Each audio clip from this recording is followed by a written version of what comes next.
Representatives from SAG-AFTRA sat down with Disney, Netflix, and major Hollywood studios today after talks stopped weeks ago. And the House of Representatives again failed to confirm a new speaker as Republican nominee Tom Emmer steps away from the race. Aid efforts continue as war rages in Gaza. We spoke with one Southern California resident whose family is witnessing the war firsthand.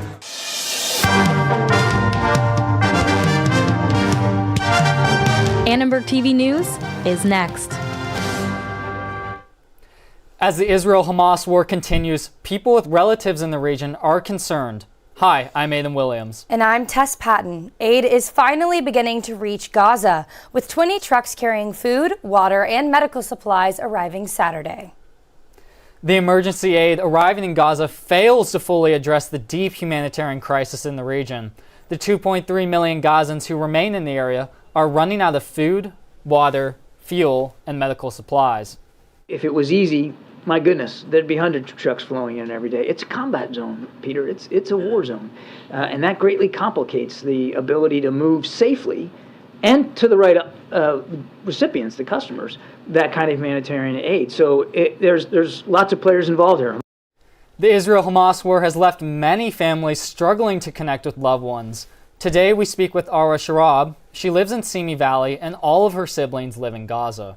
It's not easy to connect with them, so because they cut the power, so it's either they cannot charge their phones, or there is no internet as well. So it's becoming very, very hard to get hold of them. Arwa believes the solution is to end the blockade, open the borders, and in her words, give Palestinians something to live for. So I'm always worried about them. And even if there is no bombing, again, Gaza is under blockade for 16 years now. I mean, my dad got sick and I wasn't able to go and see him. My mom passed away. I could not even go to her funeral because of that. They are still, living a very hard condition over there. Sharab says the Palestinian people should not be forced to leave their homes, relatives, and jobs. She hopes to hear from her family soon. The SAG-AFTRA negotiating committee returned to the table today, nearly 2 weeks after the AMPTP abruptly paused talks. The union says it's ready to achieve a deal, quote, worthy of their members' sacrifice. Used to belong to Paramount, but I guess it's SAG-AFTRA's now. SAG-AFTRA members as well as WGA allies took to the picket lines today to express solidarity and support for the union. They're asking for increased residuals of streaming content, restrictions on the use of artificial intelligence, and higher wages. We spoke to some of the picketers on the front lines to hear their thoughts after 103 days of striking.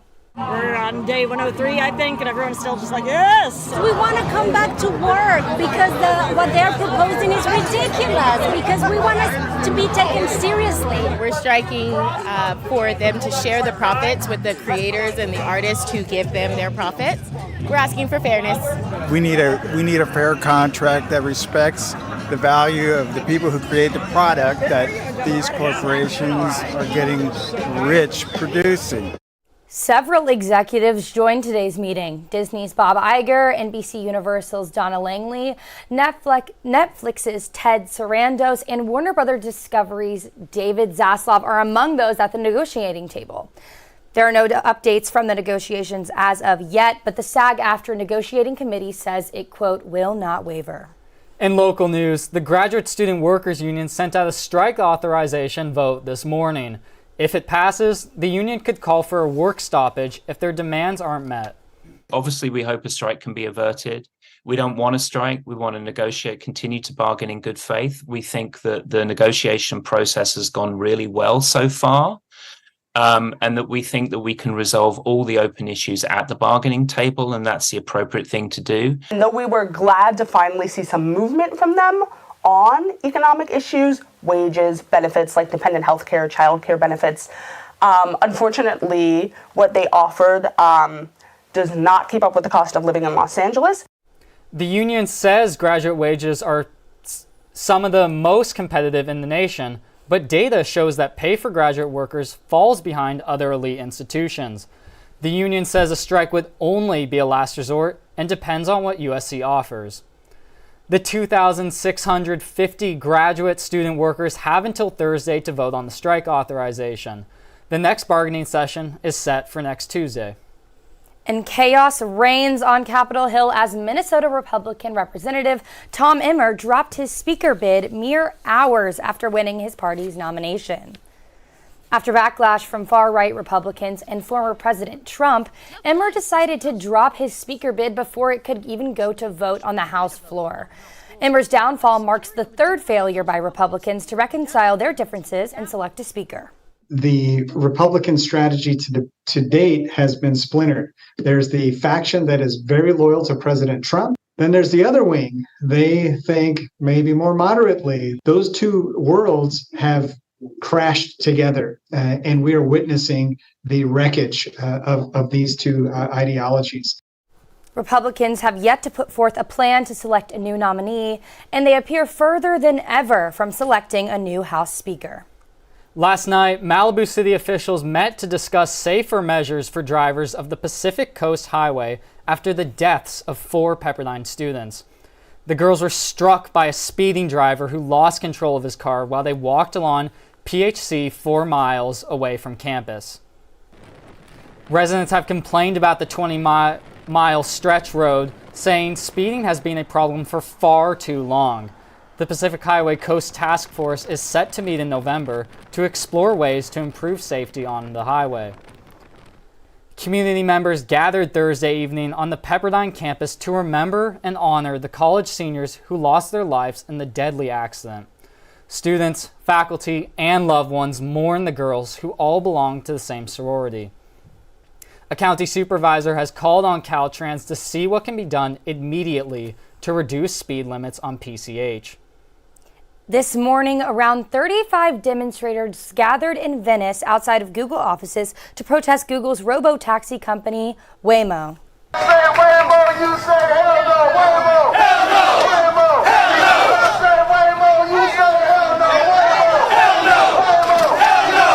Waymo is a rideshare app like Uber and Lyft, but the vehicles are fully driverless. They utilize cameras and sensors to navigate the streets, and members of several unions spoke today about how the driverless cars will take people's jobs, and they don't have confidence in the safety of the technology. This is, a technology that hasn't been adequately tested and is already creating a threat to communities throughout the country. They're currently rolling it out in Los Angeles, and as we've seen in cities across the country, such as San Francisco, such as Austin, there's already been accidents. As for the future of Waymo in Los Angeles, the company plans to expand its fleet of cars to Century City, West Hollywood, Koreatown, and downtown LA as soon as next month. Today, USC Annenberg hosted an event with the head of Reach Agency, a public relations firm that focuses on influencer marketing for Fortune 500 businesses. It's not so much about the press release anymore. It's about getting a message out by any means necessary, which could be social channels, could be through influencers, could be through experiential events. Students had the unique opportunity to join Mary Murphy in conversation with Reach's co-founder to discuss influencers, social media, and marketing. PR major Sequoia Edwards talked about the creativity and marketing that drew her into attending Gordon's event. I don't really want to work at just a normal PR agency, so once I saw his website, it really appealed to me, the creative aspect, and just to hear another perspective from a professional that works in advertising, not just PR, and I was really interested in that aspect of it. As a successful entrepreneur, Gordon told students to continue to be open to growth. His biggest piece of advice for students: become an expert at something. Coming up next, a new study shows how K-pop helped COVID-19 messaging spread across social media. 14 students will be recognized today at the Student Academy Awards. We'll have more details coming up. And hundreds of local high school and college students gathered today at West Los Angeles Community College for a day of climate awareness in action. More when we return.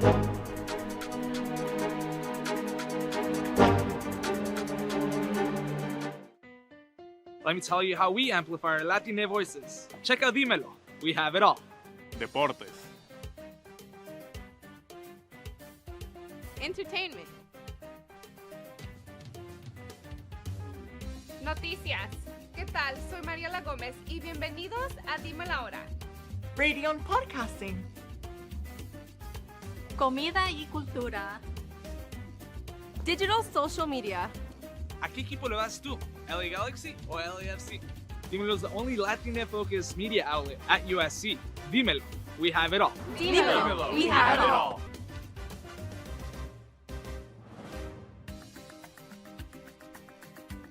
Next to my big friend, I love the big taste of chocolate in this little Hershey's Kiss.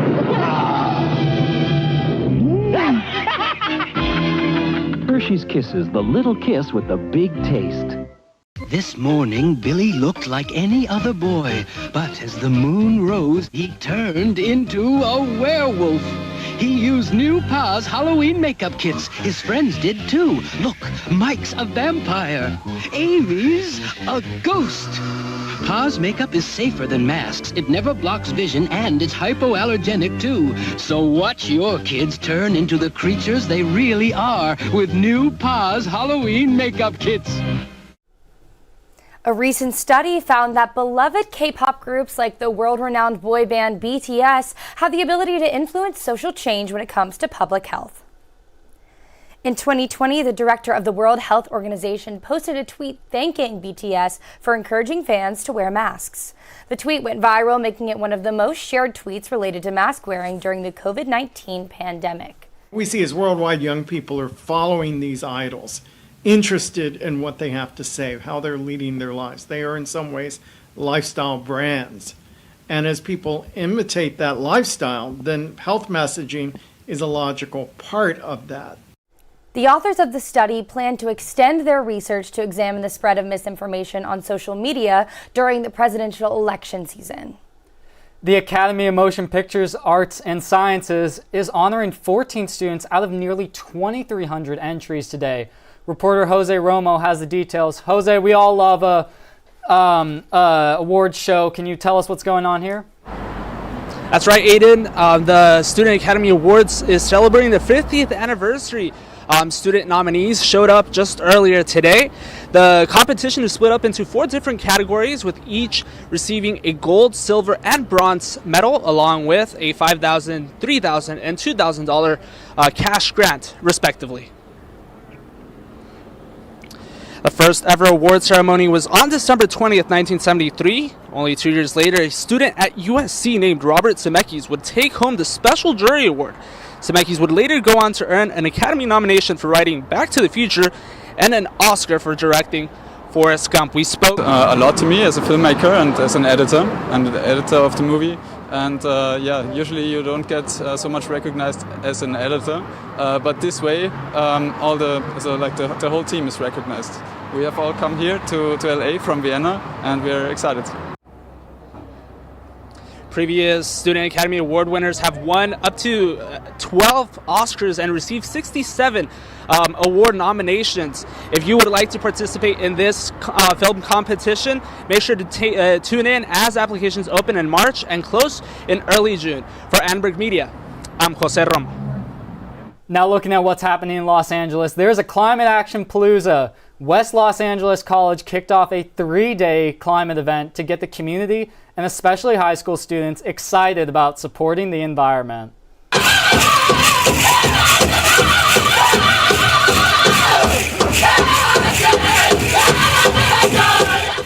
Students spent the day learning how to respect and protect the earth. They participated in community building activities. Climate storyteller Wawu Gatheru told students the world is counting on them to undo decades of damage. It's the first major event of our new Climate Change Education Center, but the fact that we have over 200 high school students here, all these vendors, all these individuals who are interested in climate change has really resonated with so many people, and I'm so glad that West has been at the center of this, that we can provide a platform. An environmental group called the Sunrise Movement played trivia with students to test their knowledge about climate and global warming. We are creating a petition to have a green jobs program for extreme heat prevention because the world is going to keep getting hotter, and especially in low-income communities of color, there's not as many trees and there's fewer air conditioning units, so we want to employ young people, the houseless, and ex-oil workers. We could help climate change is by not charging our phones at night, turning off the lights before we ever leave a room. Back here on campus, the USC Sustainability Program offers students a number of ways to protect the land, water, and air right here in our community. Well, speaking of climates changing, I'm curious about this week's weather. Marina, what is it like out there? Thanks, Tess. Yeah, let's go ahead and look at the current conditions. It is a beautiful 72 degrees outside and partly cloudy. Those clouds aren't going anywhere though, so let's go ahead and take a look at the 5-day forecast. As you can see, we are deviating from our regularly scheduled program of sun, and more sun. Light precipitation will enter the scene tomorrow and Thursday. Patchy skies throughout the mornings will bring cooler temperatures and possibly some wind from the northwest. But you can expect to see the sun again by the afternoon. The rain will take a brief hiatus on Friday, but temperatures will continue to drop to the high 60s as we enter the weekend. Expect slightly stronger winds and more precipitation on Saturday, especially if you're headed northwest for the game. Have no fear though, because your classic SoCal sun will be back on Sunday as we look towards the beginning of next week. This has been your 5-day forecast, Trojans. Fight on. Well, the climate's also changing on Caleb Williams as his season forecast has seen major fall showers as USC has dropped its last 2 games while the defending Heisman winner's production has dropped off. The Lakers are currently playing the first game of the NBA season. We'll have an update on how they're doing. And hold on, Lincoln Riley said what? Stick around to see what USC's head coach has said about the season so far.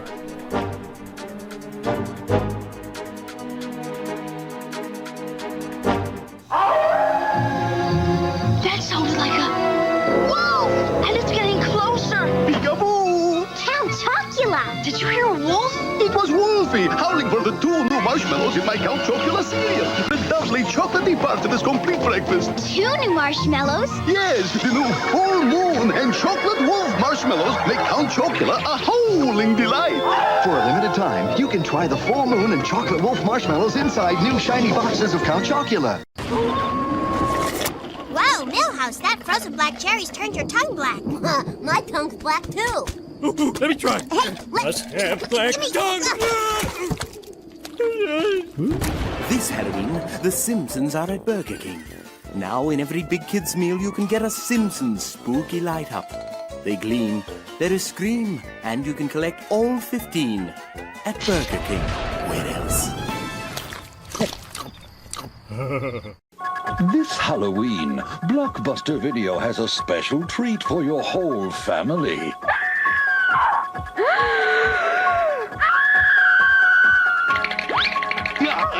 You can take home any of these great Halloween classics for just $7.99. Or rent 2 movies and get them for $3.99. Now, if that's not a reason to scream, what is? Make it a blockbuster fright. Welcome back to ATVN. This is Sports, and I'm Karan Rastogi. And I'm Justin White. The first 6 weeks of the season was smooth sailing, but in the past few weeks, a storm has tormented Caleb Williams' ship. The junior quarterback has not played well as of late, throwing 3 interceptions in a single game for the first time in his college career against Notre Dame, and throwing just 2 touchdowns in 3 weeks, a far cry from his more than 4 per game over the first 5 weeks. Here are the numbers. As you can see, in the first 5 weeks, Williams averaged 320 passing yards per game with a quarterback rating of almost 90. Yet in weeks 6 through 8, those numbers have dropped significantly. Now, despite the drop in production, Williams is still projected to go first overall in most draft boards when the NFL draft rolls around this upcoming April. Now, Coach Lincoln Riley has missed USC's last 2 practices due to an undisclosed illness. But following these 2 consecutive losses, here's what Riley had to say on Saturday about USC's championship expectations. We don't come in every single week talking about winning a national championship, going to playoffs, and I don't know where that narrative starts. You come in every single week trying to fight your tail off to go play well and win a ball game, and it's a strain every week to do it. Now, while Riley insisted he doesn't know where the narrative of USC competing for a national championship this year comes from, at Pac-12 Media Day last season, he said this. the people we brought in here, the staff we brought in here, we didn't come here to play for second. You know, we are not wired that way. We came here competitively to win championships, to win them now and to win them for a long time. And that'll always be our expectation. So Justin, here obviously Riley's contradicting himself. What do you make of these statements he's made so far, and what do you think of him as a head coach? I've been saying it all day. We've been talking about this all day, Curran. I've been saying it all day. I can't believe that he said that. I mean, and I'm so glad that somebody actually found the video of him saying it, because the first thing I thought when he said that at practice or after the game this weekend was, you made these expectations, Lincoln. It was you. So you're the one putting these expectations on the team. Also, why shouldn't you? This is USC, the second most national championships in college football. We should have that expectation. I don't understand why now you're saying we shouldn't be expected to win the national championship. Yeah, I mean, I understand. I mean, I think part of it is Riley is a victim of his own success. I mean, USC, it's been clear, obviously, now that USC massively overachieved last year, 11-3, and then they were one game away from making the college football playoff on a team that went 4-8. So that's just me defending him. But obviously, it is USC. I mean, you said it. This is a team that should always be competing for national championships. And unfortunately, it's not happening this year. It's a pipe dream at this point. Yeah. Well, anyway, enough of what's been said in the past. Let's look to the future at USC's future opponents. Next year, the Trojans will be joining college football juggernauts when they move to the Big Ten. However, USC will open the season against an SEC team when it plays LSU at Allegiant Stadium in Vegas. In Week 4, USC plays its first Big Ten game at Maryland. The schedule also sees the Trojans visiting Ann Arbor to play Michigan, playing UCLA at the Rose Bowl, and finishing the season at Washington. All right, Curran, big season next season. What do you think? Yeah, I mean, listen, it's going to be really interesting as a Big Ten team now, having to play all these teams. I mean, the schedule itself looks brutal. I mean, Notre Dame obviously is always going to be on the schedule, but you add the fact that they've got to play Penn State, they've got to play Ohio State, not next year, but in a few years. They're going to play Michigan next year. They're going to travel up to Washington. I mean, that's just a brutal schedule. And honestly, you need a defense. I mean, we know that the Big Ten is a defensive conference. I mean, you've got teams like Iowa who barely put up 30 points a game. And so you're going to need to build a defense. And I think Lincoln Riley really has to evaluate what he has in his defensive program and what he needs to do to improve that. Definitely. I think the defense definitely is going to have to step up. It is not going to be a fun ride next season if they can't stop those Big Ten offenses. Well, as they're bidding farewell to the Pac-12, they're going to have to show... They're hoping to show that they could be a national title contender in a conference full of historically powerhouse programs. And the NBA season tips off today. The Lakers are currently playing the defending champion Denver Nuggets in Denver.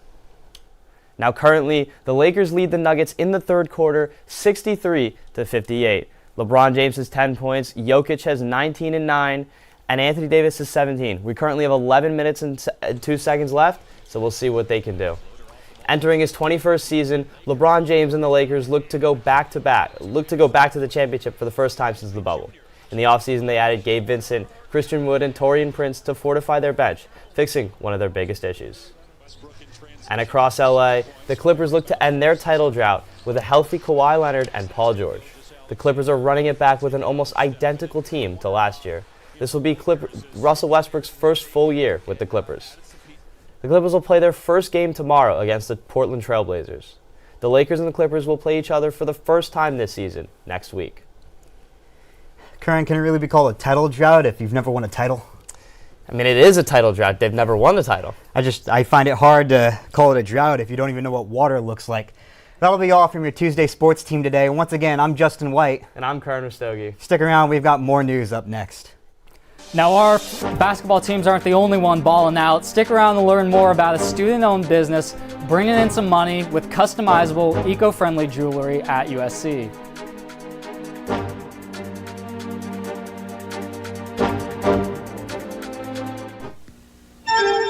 Presenting Sheer Madness, Circuit City's midnight Midnight Madness Sale. Wednesday only till midnight. Circuit City will go raving mad with shocking reductions on hundreds of items. Wednesday only, this Sony 19-inch color TV with remote control, just $397. Save on this JVC compact disc player, just $198. Circuit City's Midnight Madness Sale. Get there by midnight before the curtain falls.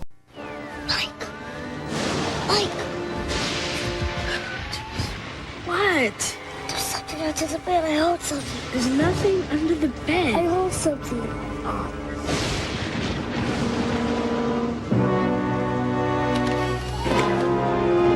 See, look. It's just Fluffy. He got scared by a dumb cat. I wasn't scared.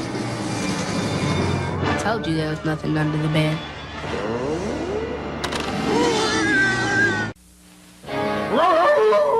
Gosh, Burger Chef, it's Wolfburger the werewolf. Where can I get delicious burgers? Where can I get fun food? Where, oh where? At Burger Chef. Where? And now at participating Burger Chefs, you can buy fun meals that now come on Halloween magic meal trays. There's a magic trick in each fun meal. There are 10 different magic meal tricks you can collect. Burger Chef, you're incredible. Safira Khan is in the studio to tell us about a student business supplying the USC community with some unique jewelry. Safira, what's going on in the world of entrepreneurship and how are these students making some money? Aiden, I have to say that the entrepreneurship world is going really good at USC. Welcome back to Startline, where we cover student-run businesses. I'm Safira Khan. Now, what was just a creative outlet for senior Aimee Tuberville has grown into so much more. Her business, Proudly Designs, sells earrings in basically any design you can imagine.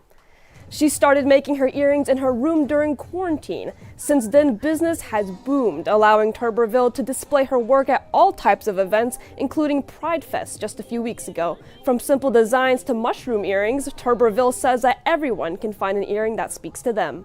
I have 3 piercings on each ear, and I'm always on the hunt for new things, and this one was so cute.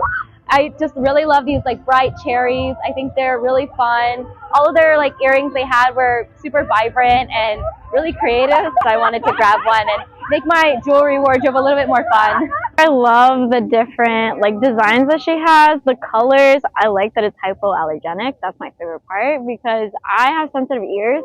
So like my second piercings always get messed up. And with her piercings, like I can just wear them whenever. If they get wet or if I'm sweaty in a hot weather, I'm fine. On top of creating fun designs, the founder also gives customers the option to customize their own earrings. But her business means more to her than just a side hustle. To Tuberville, her jewelry gives an opportunity for people to freely express themselves. We all like aesthetics, we all like colors, we all like the things that make us happy. Individual things, small, like mundane things. Frogs, animals, okay? But we don't bring that into our jewelry sometimes. And I think that if we did, it could not only show our own interests, but also show all the things that like we love and have love for in our life. I think there's so much room for love and light everywhere, including the things and the ways that we express ourselves. And so that's what it is. Proudly, the earrings that I make are meant to be the mundane things, random mundane things that make people happy.